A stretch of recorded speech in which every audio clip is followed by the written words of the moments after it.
Hey, Coach Al here. Welcome to the hypertrophy phase of training. Say it with me and say it right. Hypertrophy, like a kitty cat, like a buff kitty cat. Hypertrophy. The hypertrophy phase is all about growing muscle. What we're going to do is we're going to hit the type 1 muscle fibers and the type 2 muscle fibers enough that we deplete their resources and force your body to cause them to grow. Now, the guys hear me and they think, oh yeah, I'm going to get buff. And you're kind of right. And the ladies hear me and they go, oh my God, I don't want to get bulky. If you're not that girl, sorry to stereotype, but I hear that so often and I've been doing this for a while. So let me assure you, if you need to grow lots of muscle with regard to your goal, this will be a long phase for you, probably 8 weeks, somewhere around there. If you aren't interested in becoming bulky, you're still going to be in this phase, but we're going to use this phase to grow the muscle you need for your goals. So it might be 3 weeks, it might be 4 weeks, it won't be nearly as long. And we're not going to make you buff and bulky if you don't want to be. So in this phase, we're going to grow muscle tissue. I've already said that. We're also going to increase your metabolic rate. This is a very important phase if you have body composition goals. And this is the phase where people see the most results with regard to body composition change. People see initial results often, but then in the hypertrophy phase, they go, wow, I don't even recognize myself in the mirror and I'm getting lots of compliments at work. That's hypertrophy. You're welcome. Hypertrophy phase. We're also going to get the opportunity here to work on problem areas. So if there are areas on your body, perhaps you'd like to see a little more taper in your upper back, or perhaps you'd like bigger arms, or perhaps your shoulders and your arms don't fit together quite like you'd like, or you'd like a little more definition in your hamstring, your glutes, whatever it is, make those known to your coach so we know what it is that we need to be focusing on to make sure that the visual look of your muscle tissue also matches what it is that you're working on. We can't make everybody look like Arnold Schwarzenegger, but we can help you be the best version of yourself. And the hypertrophy phase is a great place to focus on things like that.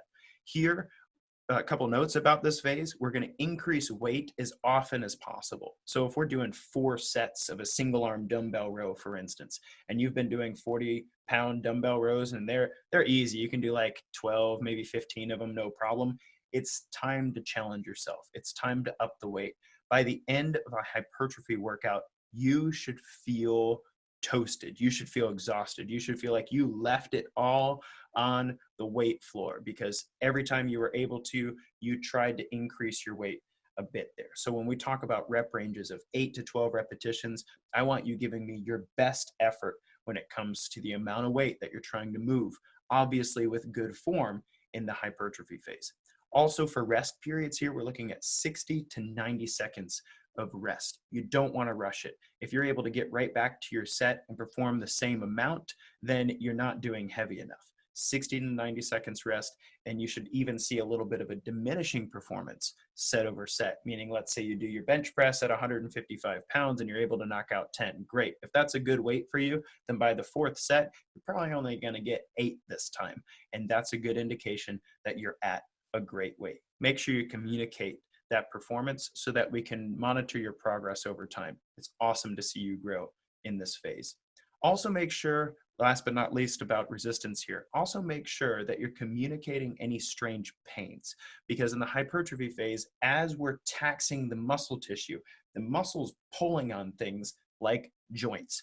And if your muscles are pulling on joints and they're being strained beyond their capacity currently, then it's very possible that you might be straining some other things beyond their capacity. We've done our best up until this point to make sure you have such a solid foundation that this phase is not injurious to you. But let's communicate about any interesting pains or any interesting sorenesses that you haven't experienced before that we can talk about here so that we can nip those in the bud in case they become a problem in the future.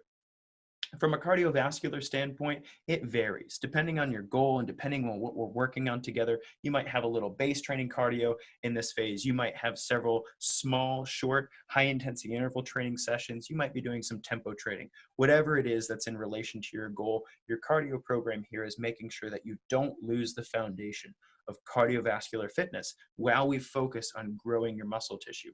Additionally, if we do too much cardio in this phase, then what we're going to do is cause catabolism, that is the breakdown of the tissue that we're trying to build. And we don't want that for you either. We're growing the tissue, we're increasing your metabolism. We want to make sure your cardio is working with us rather than against us. Last but not least, from a nutritional standpoint, you might consider creatine supplementation in this phase. Let's have a conversation about that and make sure that it's right for you. Some people don't appreciate the water retention. Sometimes creatine can bother some digestive tracts, but if you're able to consume creatine and it's in line with your goals, you'll actually get a little better performance out of yourself in this phase. You'll look a little buffer if that's the thing that you're going for, and that muscle tissue and those adaptations will stick around even after not supplementing creatine anymore. The second thing you want to know about nutrition in this phase is you get some more carbohydrates. Yeah, higher intensity exercise requires carbohydrates as a fuel source. Carbs actually store oxygen within the molecule themselves, which makes them a short-term fuel source for us when we're doing heavier lifts and higher intensity cardiovascular exercise. In the hypertrophy phase, your body's going to use carbohydrates very well. And the increased insulin growth factor 1, can actually be helpful with regard to growing muscle tissue. So let's make sure that we have a conversation about the carbohydrates that you're eating and what we need to do on your lifting days to ensure that you stay well fed and that you give the muscle what it needs in order to keep feeding the beast. I love this phase, but some people hate this phase. If you hate this phase, it's because the goal of this phase is to literally teach your body that its current level of muscle tissue is not enough. And that hurts, and it really messes with your head because sometimes you will fail during a set, and that doesn't make you a failure. That means you're doing the hypertrophy phase correctly. So keep up the good work, fail forward, and we're going to be great in this phase. Kick butt, take names.